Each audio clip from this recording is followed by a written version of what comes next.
എഴുത്തുകാരനും ജ്ഞാനപീഠ നേതാവുമായ എം.ടി. വാസുദേവൻ നായരുടെ വിയോഗത്തിൽ ഗാന്ധി നെഹ്റു കൾച്ചറൽ റിസർച്ച് ലൈബ്രറിയുടെ ആഭിമുഖ്യത്തിൽ തൃശൂർ കോർപ്പറേഷൻ ഓഫീസിനു മുൻപിൽ എം.ടി. അനുസ്മരണം സംഘടിപ്പിച്ചു.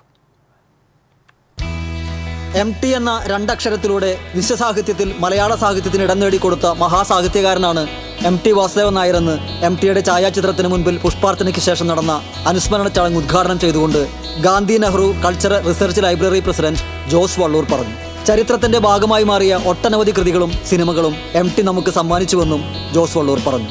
അർഹതയുണ്ടായിട്ടും അംഗീകാരം നേടാൻ കഴിയാതെ പാർശ്വവൽക്കരിക്കപ്പെട്ട ഒരു കഥാപാത്രത്തെയെങ്കിലും എം.ടിയുടെ ഓരോ കൃതിയിലും കാണാൻ കഴിയുമെന്ന് അധ്യക്ഷത വഹിച്ച മുൻ എം.എൽ.എ. ടി.വി. ചന്ദ്രമോഹൻ പറഞ്ഞു. ഭരണാധികാരികളെ പോലും തന്റെ പക്കലേക്ക് ആകർഷിച്ച് സാഹിത്യകാരന്റെ അഭിമാനമുയർത്തിയ എഴുത്തുകാരനും തിരക്കഥാകൃത്തും പത്രാധിപരുമൊക്കെയായിരുന്നു എം.ടി. എന്നും ടി.വി. ചന്ദ്രമോഹൻ വിശേഷിപ്പിച്ചു. മുതിർന്ന മാധ്യമപ്രവർത്തകൻ A. Sethumadhavan, Gandhi Nehru cultural research library secretary doctor James Chittilappally, doctor Ajithan Menoth, P L. Jomy, Anil Samrat എന്നിവർ സംസാരിച്ചു. Professor V. A. Varghese, Ramachandran Puthoorkara, Baby Mookkan, A. M. Jason, K. Ramanathan, Abi Varghese, Vineesh Thayyil, doctor Manoj Pushkar തുടങ്ങിയവർ പങ്കെടുത്തു.